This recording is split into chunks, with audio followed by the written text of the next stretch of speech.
নাসরুল্লাহর পর নাবিল কাউককে হত্যা, ইসরায়েলে হামলার হুমকি ইরানের।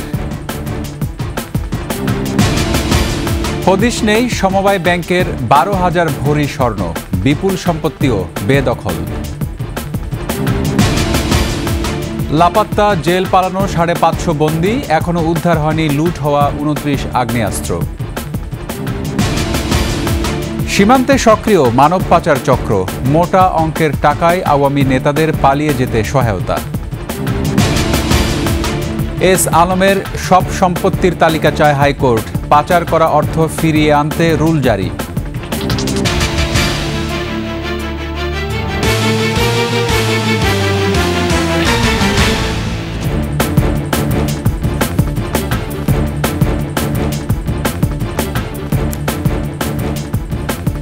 শুনছিলেন ফার্স্ট সিকিউরিটি ইসলামী ব্যাংক পিএলসি সংবাদ শিরোনাম। আমন্ত্রণ রাতের 21 সংবাদে, সাথে আছি রক্তিম ত্রিপুরা। দর্শক, 21 টেলিভিশনের সংবাদ একই সাথে সরাসরি দেখতে পাবেন আমাদের ফেসবুক পেজ www.facebook.com/2124 অনলাইনে। এছাড়া সাবস্ক্রাইব করতে পারেন www.youtube.com/21 চ্যানেলে। এছাড়া সংবাদে আরও থাকছে: গ্যাস অনুসন্ধানের ন্যূনতম উৎসাহ দেখায়নি হাসিনা সরকার, কমিশন বাণিজ্য করতে এলএনজি আমদানিতেই ছিল মনোযোগ। শীর্ষ নেতা নাসরুল্লাহকে হত্যার পর এবার হিজবুল্লাহর প্রতিষ্ঠাতা সদস্য এবং উপপ্রধান নাবিল কাউককে হত্যা করেছে ইসরায়েল। 24 ঘণ্টায় রাজধানী বৈরুত সহ বিভিন্ন জায়গায় ইসরায়েলি হামলায় প্রায় 40 জন নিহত হয়। এদিকে হিজবুল্লাহ প্রধানের মৃত্যুর প্রতিশোধ নেয়ার ঘোষণা দিয়েছে ইরান। লেবাননকে দৃঢ়ভাবে সমর্থন জানিয়েছে চীনও। হিজবুল্লাহ বাহিনীর ভেতর ইসরায়েলি গোয়েন্দাদের দীর্ঘদিনের অনুপ্রবেশ লেবাননে এই সংকট ডেকে এনেছে বলে মত বিশেষজ্ঞদের। শুধু ফিলিস্তিন লেবানন নয়, ইরানেও যে কোনো সময় হামলার ক্ষমতা রাখে ইসরায়েল। এভাবেই ইরানকে হুমকি দিলেন ইসরায়েলের প্রধানমন্ত্রী নেতানিয়াহু। ইসরায়েলের এই হুমকিকে গুরুত্ব সহকারেই দেখছেন রাজনীতি বিশ্লেষকরা, তবে শিগগিরই নতুন নেতৃত্ব গড়ে উঠবে বলে ধারণা করা হচ্ছে। সমবায় ব্যাংকের 12,000 ভরি সোনার খোঁজ মিলছে না। এই বিপুল পরিমাণ স্বর্ণের বর্তমান বাজার মূল্য 165 কোটি টাকা প্রায়। স্থানীয় সরকার, পল্লী উন্নয়ন ও সমবায় উপদেষ্টা এএফ হাসান আরিফ জানিয়েছেন, কেবল এই স্বর্ণই নয়, ব্যাংকের বিপুল সম্পত্তি বেদখল হয়ে আছে। এ বিষয়ে আইনি ব্যবস্থা নেয়ার আশ্বাস দেন তিনি। কুমিল্লা প্রতিনিধি হুমায়ুন কবির রনির তথ্যচিত্রে ডেস্ক রিপোর্ট। বাংলাদেশ পল্লী উন্নয়ন একাডেমি বার্ডের বার্ষিক পরিকল্পনা সম্মেলনে যোগ দেন পল্লী উন্নয়ন ও সমবায় উপদেষ্টা এএফ হাসান আরিফ। এ সময় তার বক্তব্যে উঠে আসে সমবায় সমিতির নানা অনিয়মের কথা। জানান, বিগত সময়ে সমবায় ব্যাংক থেকে উধাও হয়েছে 12,000 ভরি স্বর্ণ। 12,000 ভরি সোনা খোঁজ পাওয়া যাচ্ছে না। এই হচ্ছে সমবায় ব্যাংকের অবস্থা। সমবায় ব্যাংকের সম্পত্তি আছে, সেই সম্পত্তি বেদখল হয়ে আছে। তো তাহলে এটা হচ্ছে সমবায়ের একটা চিত্র, অন্যান্য সমবায়ের অবস্থাও তাই। স্বর্ণ উদয়ের বিষয়টি নিয়ে তদন্ত কমিটি গঠন করা হয়েছে জানিয়ে আইনগত ব্যবস্থা নেওয়ার হুঁশিয়ারি দেন সমবায় উপদেষ্টা। আপনারা যে সমবায় নিয়ে গবেষণা করছেন, যে সমবায়ের মাধ্যমে আপনারা গ্রামের মানুষের যে অর্থনৈতিক অবস্থার পরিবর্তন আনবেন, সেই সমবায় উত্তর হচ্ছে না। খুরশিদ আলম মুকুল, ডেস্ক রিপোর্ট, 21 টেলিভিশন। শেখ হাসিনার পতনের আগে ও পরে দেশের 5 কারাগার ভেঙে পালিয়ে যায় 2,000-এর বেশি বন্দী। বড় একটা অংশ অবশ্য আবার ফিরেও আসেন। তবে 50 ভয়ঙ্কর বন্দী সহ এখনও লাপাত্তা 550 বন্দী। লুট হওয়া 29টি আগ্নেয়াস্ত্র এখনও উদ্ধার হয়নি বলে জানিয়েছে কারা কর্তৃপক্ষ।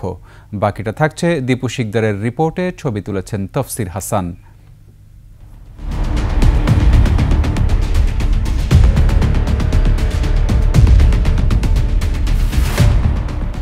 শেখ হাসিনা পতনের আগেই দেশের বিভিন্ন কারাগারে বন্দীদের বিক্ষোভ শুরু হয়। পতনের পরে বিক্ষোভ সহিংস হয়ে ওঠে। আগুন দেয়া ও ভাঙচুরের পাশাপাশি কারারক্ষীদের হামলা করে পালিয়ে যায় বন্দীরা। এদের মধ্যে আছে চিহ্নিত ভয়ঙ্কর বন্দীরাও। কারা কর্তৃপক্ষের তথ্য অনুযায়ী 5ই আগস্টের সরকার পতনের আগে ও পরে দেশের 10টি কারাগারে বিক্ষোভ হয়। নরসিংদী, গাজীপুর হাই সিকিউরিটি, সাতক্ষীরা, শেরপুর ও কুষ্টিয়া কারাগার ভেঙে পালিয়ে যান ফাঁসির দণ্ডপ্রাপ্ত 89 জন সহ 2204 জন বন্দী। এর মধ্যে নরসিংদী কারাগারে 9 জন উগ্রপন্থী সহ 826 জন, শেরপুর কারাগারে 518 জন, সাতক্ষীরার 596 জন, গাজীপুর কাশিমপুর হাই সিকিউরিটি কেন্দ্রীয় কারাগার থেকে 209 জন ও কুষ্টিয়া কারাগার থেকে 55 জন বন্দী পালিয়ে যায়। আইন শৃঙ্খলা রক্ষাকারী বাহিনীর তৎপরতায় বড় অংশ ফিরে আসলেও এখনও লাপাত্তা অনেক বন্দী। তাদের নিয়ে শঙ্কায় কারা কর্তৃপক্ষ।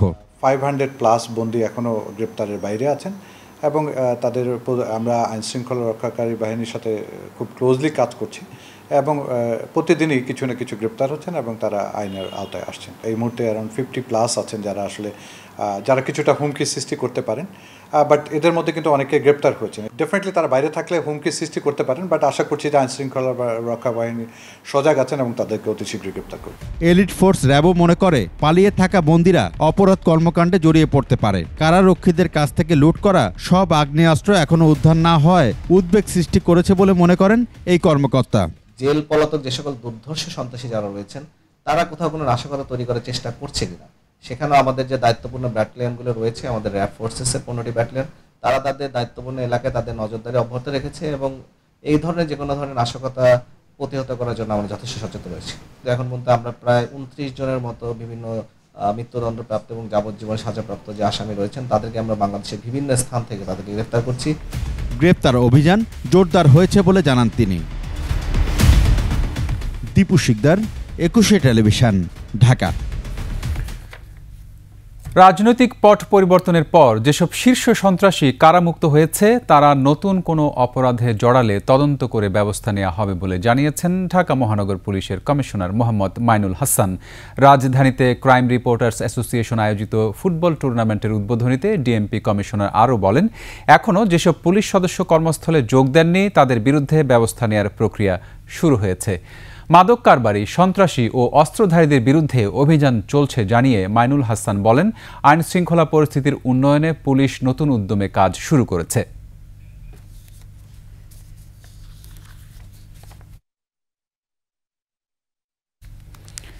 শেখ হাসিনা সরকারের পতনের পর ময়মনসিংহের হালুয়াঘাট ধোবাউড়া সীমান্তে সক্রিয় হয়ে উঠেছে মানব পাচার চক্রের সদস্যরা। এরই মধ্যে অর্ধশত আওয়ামী লীগ নেতাকে ভারতে পালিয়ে যাওয়ায় সহযোগিতা করে প্রায় 5 কোটি টাকা কামিয়ে নিয়েছে চক্রটি। তাদের অত্যাচার নির্যাতনের ভয়ে কেউ কথা বলার সাহস পায় না। পুলিশের দাবি, সীমান্তে অপরাধ দমনে তৎপর রয়েছে তারা। ময়মনসিংহ বিভাগীয় প্রতিনিধি আতাউর রহমান জুয়েলের তথ্যচিত্রে ডেস্ক রিপোর্ট। আমগর এলাকা দিয়া মনে করুন এখন কয়েকটা সিন্ডিকেট হয়েছে, এরা আওয়ামী লীগের বড় বড় নেতা করে পার করে দিতেছে কিছু কিছু টেয়ার বিনিময়ে। ধোবাউড়ার নেতাই নদী পার হলেই ভারত অংশের গারো পাহাড়। সরকার পতনের পর আওয়ামী লীগের অনেক নেতা পালিয়েছেন এই রুট দিয়ে। পাচারকারী চক্রের সদস্যরা জানায়, এক একজন নেতাকে পালাতে সহায়তা করে 5 থেকে 20 লাখ টাকা হাতিয়ে নেওয়া হচ্ছে। এই পথে ভারতে পালিয়েছেন সাবেক প্রতিমন্ত্রী শরীফ আহমেদ, সাবেক এমপি মাহমুদুল হক সায়েম, সাবেক এমপি জুয়েল আরেং, সাবেক ফুলপুর উপজেলা চেয়ারম্যান হাবিবুর রহমান সহ আওয়ামী লীগের অর্ধশতাধিক শীর্ষ পর্যায়ের নেতা। তাদের পার করে দালাল চক্র কামিয়েছে 5 কোটি টাকার উপরে। আগে এটা আওয়ামী লীগের ছত্রছায়া হয়তো, কিন্তু এখন আওয়ামী লীগ ক্ষমতা নাই বিদায় হানা বিএনপি ছত্রছায়া এগুলি হচ্ছে। আঙ্গুর মতো আরো এরকম অনেক সিন্ডিকেট আছে। 5 আগস্ট সরকার পতনের পর আওয়ামী লীগ নেতাকর্মীদের হাত বদল হয়ে চোরাচালান সিন্ডিকেট চলে যায় বিএনপির ছত্রছায়ায়। যুবদল নেতা মুশফিক, রাজু ও শাওন সহ সিন্ডিকেট চক্রের মাধ্যমে ভারতে পালিয়ে যাওয়ার সময় 16 সেপ্টেম্বর ধোবাউড়ায় জনতার হাতে ধরা পড়ে 71 টিভির সিইও মোজাম্মেল বাবু ও সাংবাদিক নেতা শ্যামল দত্ত। তাদের কাছ থেকে কোটি টাকার উপরে হাতিয়ে নেওয়ার অভিযোগ রয়েছে এই চক্রের। অনেকেই গেছে যারা আমরা দেখি নাই, চোখের আড়ালে তো গেছি অনেকে। হয়তো দালাল চক্রের বিরুদ্ধে কথা বললে তার উপরে চলে জুলুম নির্যাতন।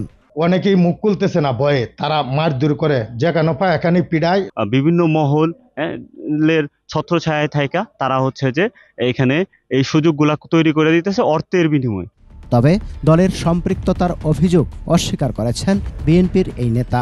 বিএনপি তো আওয়ামী লীগের নেতারা নিয়ে যাওয়ার কথা না, এখানে আওয়ামী লীগের সীমান্তে যারা আছে, আওয়ামী লীগের সাবেক উপজেলা চেয়ারম্যান আছে একজন, আরও অনেক নেতৃবৃন্দ আছেন, তাদের সহযোগিতায় মূলত এই দিক দিয়ে বর্ডার ক্রস হয়েছে, আমরা যেটা জানতে পারছি। সীমান্তে মানব পাচার সহ অপরাধ দমনে তৎপরতার কথা জানান পুলিশের এই কর্মকর্তা। মানব পাচারের জন্য কিছু দুষ্ট চক্র তারা এই সুযোগ নেওয়ার চেষ্টা করছিল এবং আমাদের তৎপরতার ফলে তারা অনেকটা কোণঠাসা হয়ে গেছে।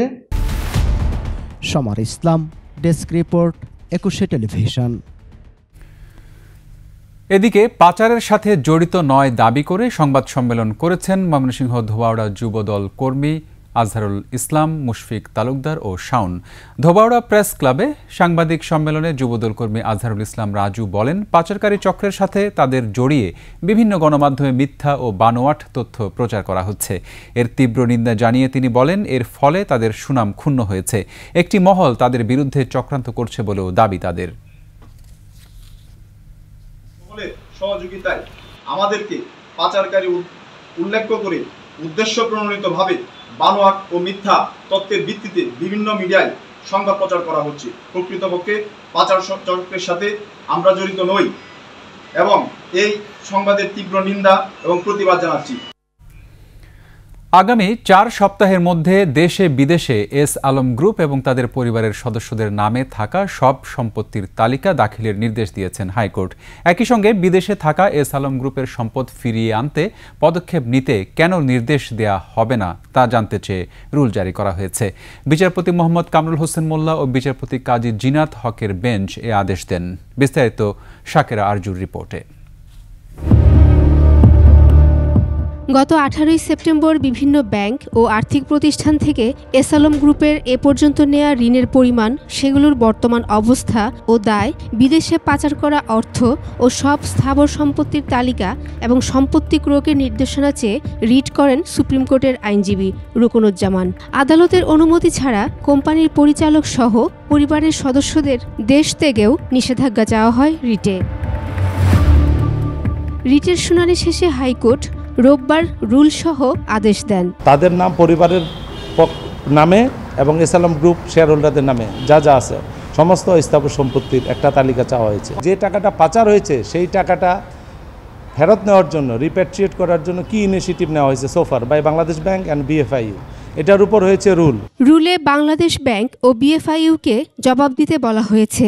ইনভেস্টিগেশনটাই এখন দুদক করছে, চলমান আছে। এরকম একটা প্রতিবেদন ওনারা দুদকের পক্ষের লয়ার আজকে জানিয়েছেন, এই জন্য দুদককে আমরা বাদ দিয়েছি। এর আগে 11 সেপ্টেম্বর আইনি নোটিশ পাঠান রিটকারী আইনজীবী।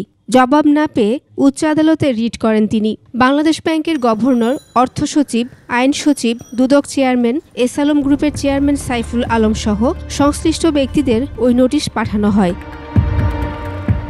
শাকেরা আরজু, 21 টেলিভিশন, ঢাকা। সংস্কারের জন্য বাংলাদেশকে শর্ত সাপেক্ষে ঋণ দেবে বিশ্বব্যাংক। ব্যাংক এবং জাতীয় রাজস্ব বোর্ড সংস্কারে এই অর্থ ব্যয় করা হবে।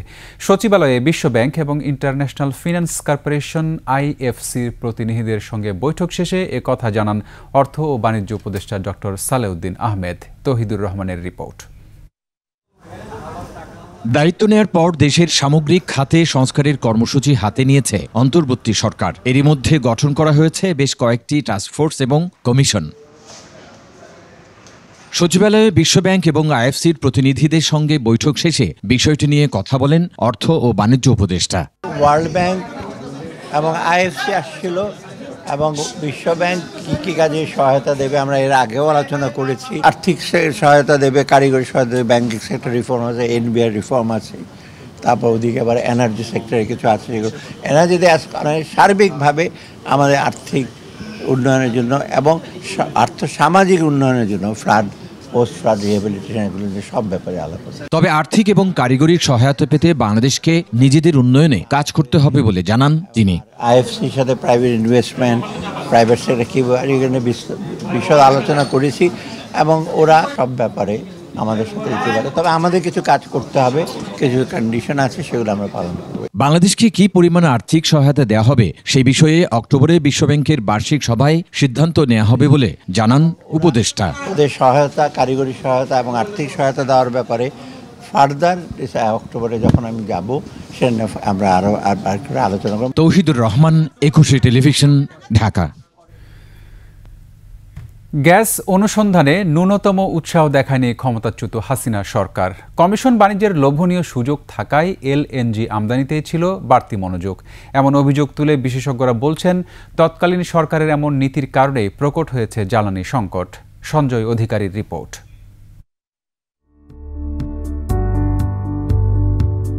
দেশে চলমান প্রাকৃতিক গ্যাস ক্ষেত্র ২৯টি। সর্বশেষ ভোলার ইলিশায় গ্যাস ক্ষেত্র আবিষ্কৃত হওয়ার পর জ্বালানি খাতে নতুন সম্ভাবনা তৈরি হয়েছে। পেট্রোবাংলা ও বাপেক্সের প্রাথমিক তথ্য বলছে, ভোলায় গ্যাসের মজুদের পরিমাণ ৫ ট্রিলিয়ন ঘনফুটের বেশি। এর মধ্যে শাহবাজপুর ও ইলিশায় ২.৪২৩ টিসিএফ এবং চরফ্যাশনে ২.৬৮৬ টিসিএফ। কিন্তু এই বিপুল পরিমাণ গ্যাসের মজুদ থাকার খবর লুকিয়ে রেখেছিল সাবেক হাসিনা সরকার। এলএনজি আমদানিতেই বেশি উৎসাহ ছিল হাসিনা ঘনিষ্ঠদের। এক্সপ্লোরেশনটাকে আনফর্চুনেটলি সে আমলেও গতিশীল করা যায়নি। পরবর্তীকালে শেখ হাসিনার আমলেও বহু চিৎকার করেও আমরা কিছু করতে পারি। এলএনজি এটা হচ্ছে মগডালে ওঠার মতো, দেশের ভিতরে অনেক সম্ভাবনা আছে।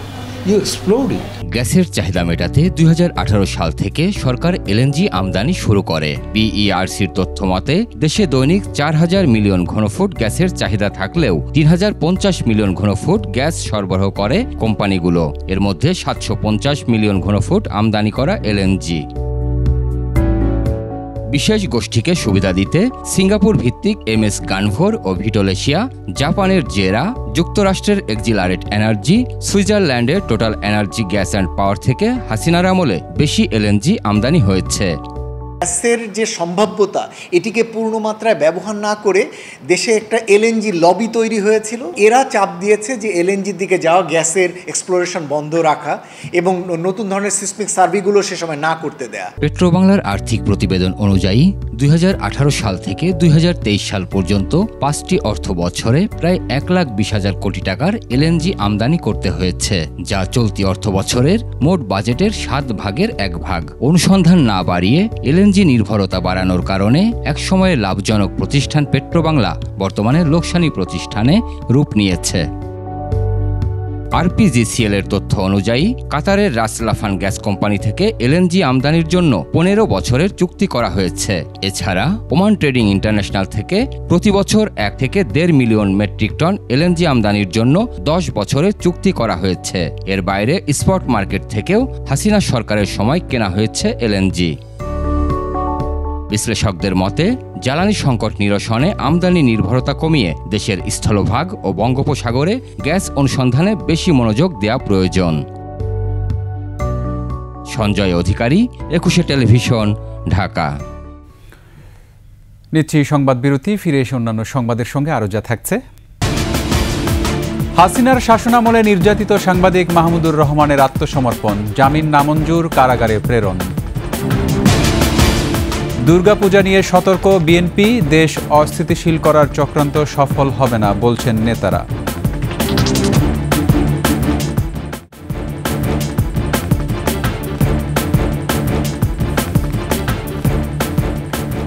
আবারও আমন্ত্রণ রাতের ২১ সংবাদে।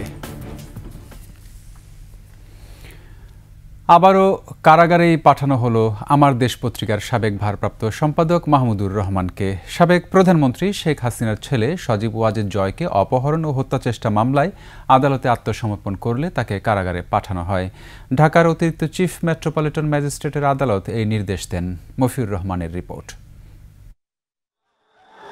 অন্যায়ের বিরুদ্ধে কলম ধরায় শেখ হাসিনার শাসনামলে দৈনিক আমার দেশ পত্রিকার ভারপ্রাপ্ত সম্পাদক মাহমুদুর রহমানের বিরুদ্ধে করা হয়েছে একের পর এক মামলা। সারা দেশে তার বিরুদ্ধে ১২৪টি মামলা করা হয়। ২০১০ সালের জুনে প্রথম দফায় আমার দেশ বন্ধ করা সহ সম্পাদক মাহমুদুর রহমানকে আটক করা হয়। দ্বিতীয় দফায় ২০১৩ সালের ১১ এপ্রিল আমার দেশ বন্ধ করে মাহমুদুর রহমানের বিরুদ্ধে দেয়া হয় বিভিন্ন মামলা। রিমান্ডে নিয়ে চালানো হয় অমানবিক নির্যাতন। আমেরিকায় বসবাসরত শেখ হাসিনার ছেলে সজীব ওয়াজেদ জয়কে অপহরণ করে হত্যার ষড়যন্ত্র মামলাও দেয়া হয় ২০১৫ সালে। মামলায় বলা হয় ২০১১ সালের সেপ্টেম্বরে দেশে ও বিদেশে বসে সজীব ওয়াজেদ জয়কে আমেরিকায় অপহরণ করে হত্যার ষড়যন্ত্র করছিলেন মাহমুদুর রহমান সহ বিএনপি নেতারা। পরে কারাবন্দী মাহমুদুর রহমানকে 2016 সালের এপ্রিলে জয়কে অপহরণ ষড়যন্ত্র মামলায় গ্রেপ্তার দেখানো হয়। 2016 সালের নভেম্বরে মাহমুদুর রহমান জামিনে মুক্তি পান। 2018 সালের 23 জুলাই কুষ্টিয়ায় একটি মানহানির মামলায় জামিন নিতে গিয়ে ছাত্রলীগ কর্মীদের হামলার শিকার হন তিনি। 5.5 বছর পর দেশে ফিরে আত্মসমর্পণ করতে আদালতে যান তিনি। এ সময় তিনি বলেন, সব অন্যায়ের বিরুদ্ধে তার লড়াই চলবে। ফ্যাসিবাদের বিরুদ্ধে লড়াই করতে গেলে নিজের মেরুদণ্ড সোজা রাখতে হবে এবং মেরুদণ্ড সোজা রাখবার জন্যেই আমি এই সিদ্ধান্ত নিয়েছি যে আইন যেটা আছে বাংলাদেশে সেই আইন অনুযায়ী আমি কার্ডে সারেন্ডার করব এবং আমি লড়াই অব্যাহত রাখব, যদিও এই মামলা সর্বৈব মিথ্যা। পরে আদালতের শুনানিতে তাকে কারাগারে পাঠানোর নির্দেশ দেওয়া হয়। তার আইনজীবী বলেন, বুদ্ধিবৃত্তিক লড়াইয়ের জন্য তারা মাহমুদুর রহমানকে প্রহসনের মামলায় ফাঁসিয়েছে। এই মামলার ঘটনাস্থল আমেরিকায়, সেইটাকে কারসাজি করে বাংলাদেশে ঘটনাস্থল দেখিয়ে সেই মামলা করেছেন এবং জনাব মাহমুদুর রহমান এবং শফিক রেহমানকে জেল দিয়েছে 5 বছরে। যেই মামলায় সাজা হয়েছে সেইটাই তিনি সারেন্ডার করেছেন। এখন তিনি জেলে গেছেন, বাকি মামলা অতি দ্রুত এই মামলা থেকে তিনি বেরিয়ে আসবেন। তিনি দ্রুত মুক্ত হয়ে ফিরে আসবেন বলেও আশা করেন এই আইনজীবী। উনি আপিল করবেন, তারপর জেল থেকে বেরিয়ে আসবেন, সেটাই আমাদের প্রত্যাশা দ্রুততম সময়ের মধ্যে। মফিউর রহমান, 21 টেলিভিশন, ঢাকা। মিয়ানমারের রাখাইন রাজ্যের চলমান সংঘাতের জেরে বাংলাদেশে পালিয়ে আশ্রয় নেয়া 123 জন বর্ডার গার্ড, পুলিশ ও সেনা সদস্যকে ফেরত পাঠানো হয়েছে। সকালে কক্সবাজার BIWTA ঘাটে তাদের হস্তান্তর করা হয়। এদিকে মিয়ানমারে কারাভোগ শেষে দেশে ফিরেছেন 85 জন বাংলাদেশি। কক্সবাজার প্রতিনিধি আব্দুল আজিজের তথ্য ও ছবিতে ডেস্ক রিপোর্ট। সকালে কক্সবাজার BIWTA ঘাটে কয়েকটি বাস থেকে সারিবদ্ধভাবে নেমে আসেন মিয়ানমারের নিরাপত্তা বাহিনীর 123 জন সদস্য। এর মধ্যে সেনা সদস্য রয়েছেন 15 জন। চলতি বছর যুদ্ধের সহিংসতা থেকে বাঁচতে মিয়ানমার থেকে কক্সবাজারের টেকনাফ, নাজিরপাড়া, সাবরাং ও শাহপুরীর দ্বীপ সীমান্ত দিয়ে বাংলাদেশে আশ্রয় নিয়েছিলেন এসব সদস্য। আইনি প্রক্রিয়া শেষে রোববার তাদের মিয়ানমারের বাংলাদেশস্থ দূতাবাস কর্মকর্তাদের কাছে হস্তান্তর করা হয়। চলতি বছর 875 জনকে মিয়ানমারে ফেরত পাঠানো হয়েছে। এদিকে সকালে 85 জন বাংলাদেশিকে ফেরত দিয়েছে মিয়ানমার। শনিবার মিয়ানমারের নৌবাহিনীর জাহাজ USM চিনডুইন 85 বাংলাদেশিকে নিয়ে বাংলাদেশ সাগরে অবস্থান নেয়। রোববার বাংলাদেশি জাহাজে কক্সবাজার ঘাটে পৌঁছেন তারা। অবৈধভাবে সাগরপথে মালয়েশিয়া যাওয়ার সময় সাগরে মাছ ধরা সহ বিভিন্ন কারণে সীমান্ত থেকে তাদের ধরে নিয়ে যাওয়া হয় মিয়ানমারে।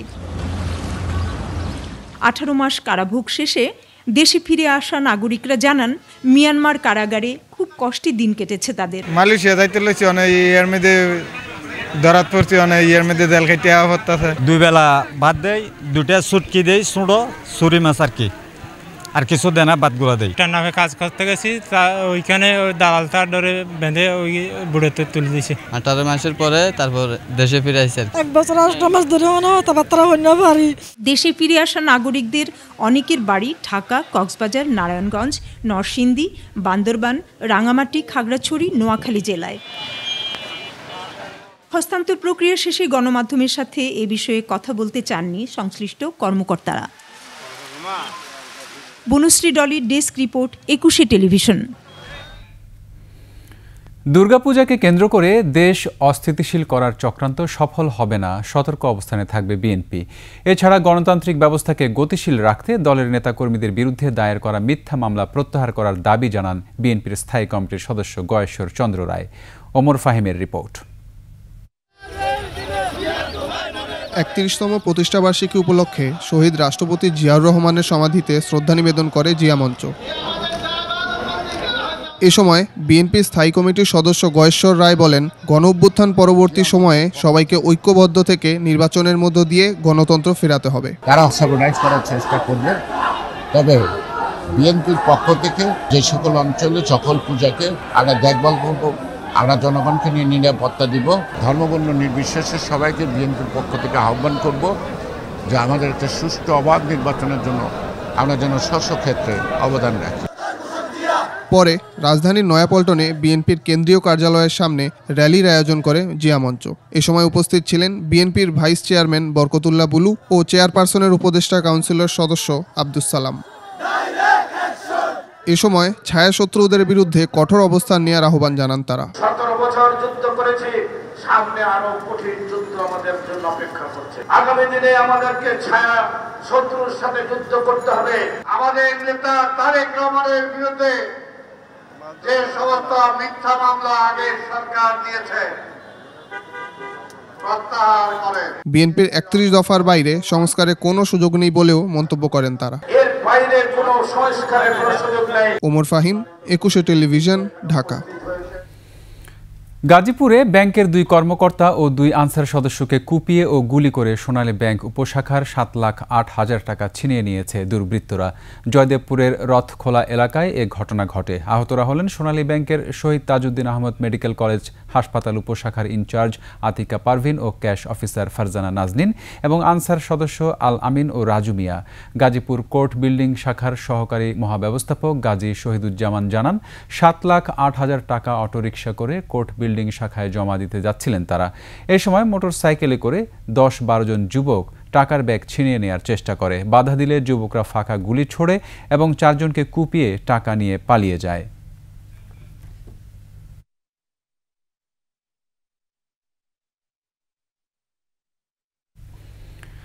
সাংবাদিক দম্পতি সাগর সরোয়ার ও মেহরুন রুনি হত্যার রহস্য উন্মোচনে দ্রুতই কাজ শুরু হবে বলে জানিয়েছেন মামলায় নতুন নিয়োগ পাওয়া আইনজীবী শিশির মনির। দুপুরে সুপ্রিম কোর্টে সাগর রুনি হত্যা মামলার বাদী রুনির ভাই নওশের রোমান জানান, এখন থেকে আইনজীবী শিশির মনির এই হত্যা মামলার রহস্য উন্মোচনে আইনি লড়াই করবেন। শিশির মনির বলেন, তদন্ত কর্মকর্তাদের সঙ্গে দ্রুতই মিটিং করা হবে। হত্যার রহস্য উন্মোচনে নিম্ন ও উচ্চ আদালতে আইনি লড়াই চালানো হবে। এ পর্যন্ত মামলার তদন্ত প্রতিবেদন দাখিলে 113 বার সময় বাড়ানো হয়েছে। পরবর্তী শুনানির জন্য 15 অক্টোবর দিন ধার্য রয়েছে। এত বছর তো আমরা আসলে আশা ছেড়ে দিয়েছিলাম, শুধু ছেড়ে দিইনি, আমরা আসলে বিচার চাওয়াও মনে হচ্ছিল আমাদের কাছে একটা খুব লজ্জাজনক ব্যাপার মনে হচ্ছিল। যে অবস্থা ছিল আইন শৃঙ্খলা বাহিনী বা সরকারের পক্ষ থেকে যেই ধরনের রেসপন্স আমরা পাচ্ছিলাম, কিন্তু এখন নতুন সরকার এসছে এবং নির্দলীয় সরকার বা আগের যে সরকার যে সময় ঘটনাটা ঘটেছে এবং তারা যেভাবে মামলাটা ধামাচাপা দিয়েছে, ওই সরকার যেহেতু নেই, আমরা আসলে মনে করছি কিছু হতে পারে। সর্বশেষ 113 বারের মতো সময় নেওয়া হয়েছে। র্যাব এখন তদন্তাধীন আছে। 15 অক্টোবর পরবর্তী দিন নির্ধারণ করা আছে তদন্ত রিপোর্ট সাবমিট করার জন্য। আমরা তার আগেই তদন্তকারী কর্মকর্তাদের সঙ্গে যোগাযোগ করে ইতোমধ্যে প্রাপ্ত যে ক্লুগুলো আছে এগুলো নিয়ে তাদের সঙ্গে বসে পরবর্তী করণীয় ঠিক করতে পারবো। সবচেয়ে বড় একটা ক্লু এখানে আছে, সেটি হলো 2 জন ব্যক্তির ডিএনএ পাওয়া গেছে। যে 2 জন মানুষের ডিএনএ পাওয়া গেছে, যা আমেরিকা থেকে টেস্ট করে নিয়ে আসা হয়েছে, এই 2 জন ব্যক্তিকে শনাক্ত করা প্রয়োজন। টানা 3 দিনের বৃষ্টি এবং উজান থেকে নেমে আসা ঢলে লালমনিরহাটে তিস্তার পানি বেড়েছে। এদিকে পদ্মায় পানি বাড়ায় কুষ্টিয়ার দৌলতপুরের 37টি গ্রামের মানুষ পানিবন্দী। এছাড়া রাজবাড়িতে পদ্মার নিম্নাঞ্চল জলাবদ্ধতায় জনসাধারণের চলাচলে জনদুর্ভোগ দেখা দিয়েছে। এসব এলাকায় দেখা দিয়েছে বিশুদ্ধ খাবার পানির সংকট। লালমনিরহাট, কুষ্টিয়া, রাজবাড়ি প্রতিনিধির তথ্য ছবিতে ডেস্ক রিপোর্ট। অতিবৃষ্টি আর উজান থেকে আসা পাহাড়ি ঢলের কারণে তিস্তা নদীর পানি বৃদ্ধি পেয়েছে। ডালিয়া ব্যারেজ পয়েন্ট এবং কাউনিয়া পয়েন্টে বিপদসীমার উপর দিয়ে প্রবাহিত হচ্ছে। রংপুরের দুর্গমচরের 30টি গ্রাম প্লাবিত, 20,000 মানুষ পানিবন্দী। লালমনিরহাটে তিস্তা নদীর তীরবর্তী চর গড্ডিমারি, কালমাটি, রাজপুরের নিম্নাঞ্চল প্লাবিত হয়েছে। আর পানি নিয়ন্ত্রণে তিস্তা ব্যারেজের 44টি জলকপাট খুলে দেয়ায় তিস্তা সহ আশপাশের শাখা নদী এবং খালগুলোতে পানি বৃদ্ধি পেয়েছে। এছাড়া তিস্তা নদীর পার্শ্ববর্তী নিম্নাঞ্চল প্লাবিত হয়েছে, ডুবে গেছে রাস্তাঘাট ও শীতকালীন আগাম সবজি সহ ধান ক্ষেত।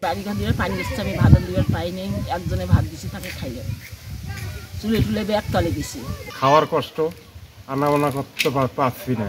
হ্যাঁ, যত জমি আছে মানে ধান ক্ষেত আছে সবগুলা মানে তলিয়ে যাচ্ছে। কুষ্টিয়ায় পদ্মা নদীতে নতুন করে পানি বৃদ্ধি পেয়েছে। এতে জেলার দৌলতপুর উপজেলার চিলমারি ও রামকৃষ্ণপুর ইউনিয়নে কয়েক হাজার মানুষ পানিবন্দী হয়ে পড়েছে।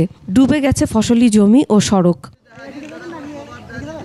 চারপাশে পানি ওঠায় ইতোমধ্যে চিলমারি ইউনিয়নের 4টি সরকারি প্রাথমিক বিদ্যালয়ের ক্লাস বন্ধ করে দেয়া হয়েছে। কৃষি বিভাগ বলছে পদ্মায় পানি বাড়ায় ডুবে গেছে 1045 হেক্টর জমির মাসকলাই। এই জায়গাতে নদীতে ভাঙছে, নদীতে মানুষ এদিকে গেছে, এদিকে গিয়ে তারা এখনো ঘর বাড়ি তুলতে পারে নাই। রাইতে তো থাকা ওখানে যে মাছাপাতি থাকে, রাস্তাঘাটগুলান তলিয়ে যাওয়ার কারণে আমাদের ছেলেমেয়েরা স্কুলে আসতে পারছে না, এতে খুব কষ্ট হচ্ছে। রাজবাড়ীতে কয়েকদিনের ভারী বর্ষণে সৃষ্টি হয়েছে জলাবদ্ধতা। পদ্মার নিচু এলাকা ও বেড়িবাঁধের ভেতরের আবাদি জমি প্লাবিত হয়েছে। নষ্ট হয়েছে ধানসহ বিভিন্ন সবজি ক্ষেত। এছাড়া তলিয়ে গেছে গবাদি পশুর চারণভূমি। আগামী কয়েকদিন নদীর পানি আরও বাড়বে বলে জানিয়েছে পানি উন্নয়ন board. Masum আলিসা, desk report, 21 television. নিচ্ছি সংবাদ বিরতি, ফিরে এসে অন্যান্য সংবাদের সঙ্গে আরও যা থাকবে। নেপালে ভয়াবহ বন্যা ভূমিধসে শতাধিক নিহত, নিখোঁজ বহু মানুষ।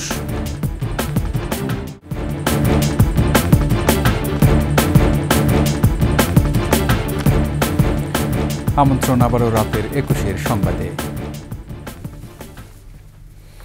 ঢাকা বিশ্ববিদ্যালয়ের বাংলা বিভাগের শিক্ষক অধ্যাপক বাইতুল্লাহ কাদেরীকে একাডেমিক কার্যক্রম থেকে অব্যাহতি সহ 10 দফা দাবিতে অবস্থান কর্মসূচি পালন করেছে সাধারণ শিক্ষার্থীরা।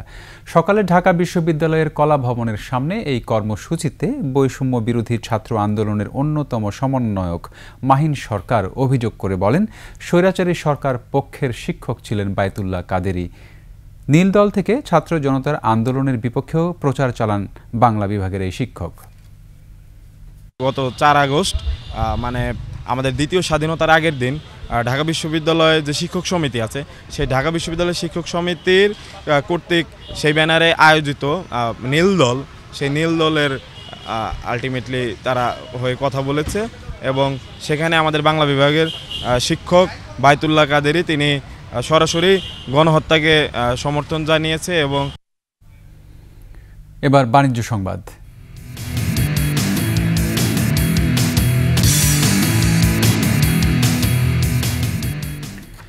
এসিআই কনজিউমার ব্র্যান্ডস বাজারে নিয়ে এসেছে balanced moisture beauty soap Leone.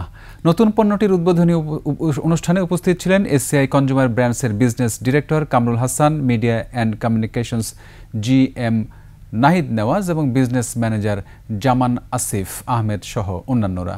Leone beauty soap বাজারে পাওয়া যাবে রোজ অ্যান্ড গ্লিসারিন এবং কোকোনাট মিল্ক, এই 2টি ভ্যারিয়েন্টে। প্রতিষ্ঠার 30 বছরে পদার্পণ উদযাপন করছে আল আরাফা ইসলামী ব্যাংক। এ উপলক্ষে প্রধান কার্যালয় এবং সকল শাখা ও উপশাখায় আলোচনা সভা, দোয়া মোনাজাত এবং কেক কাটা হয়। প্রধান কার্যালয়ে প্রধান অতিথি ছিলেন পর্ষদ চেয়ারম্যান খাজা শাহরিয়ার। এছাড়া ব্যবস্থাপনা পরিচালক ও সিইও ফরমান আর চৌধুরী, পরিচালক শাহিন উল ইসলাম, আব্দুল ওয়াদুদ, অধ্যাপক ডক্টর M আবু ইউসুফ এবং আশরাফুল হাসান, উপব্যবস্থাপনা পরিচালক সৈয়দ মাসুদুল বারী, মোহাম্মদ নাদিম, ফজলুর রহমান চৌধুরী, আসাদুজ্জামান ভূঁইয়া, মোহাম্মদ হোসেন সহ ঊর্ধ্বতন কর্মকর্তারা উপস্থিত ছিলেন। শেষ করছি রাতের 21 সংবাদ। যাবার আগে ফার্স্ট সিকিউরিটি ইসলামী ব্যাংক PLC সংবাদ শিরোনামগুলো আরও একবার। নাসরুল্লাহর পর নাবিল কাউককে হত্যা, ইসরায়েলে হামলার হুমকি ইরানের। হদিস নেই সমবায় ব্যাংকের 12,000 ভরি স্বর্ণ, বিপুল সম্পত্তিও বেদখল। লাপাত্তা জেল পালানো 550 বন্দী, এখনো উদ্ধার হয়নি লুট হওয়া 29 আগ্নেয়াস্ত্র।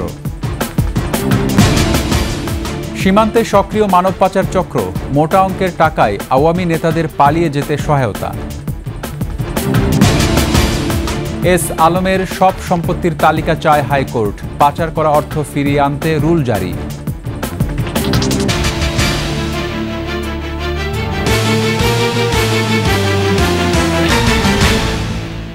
সর্বশেষ সংবাদ জানতে ডায়াল করুন 2021 নম্বরে আর ভিজিট করুন 21-tv.com ওয়েবসাইটে। ফেসবুকে ভিজিট করতে পারেন www.facebook.com/2124 অনলাইনে। এছাড়া সাবস্ক্রাইব করতে পারেন www.youtube.com/@21etv চ্যানেলে। এতক্ষণ সঙ্গে থাকার জন্য ধন্যবাদ। পরবর্তী সংবাদ রাত 12টা 55 মিনিটে দেখার আমন্ত্রণ রইল। 21 সাথেই থাকুন।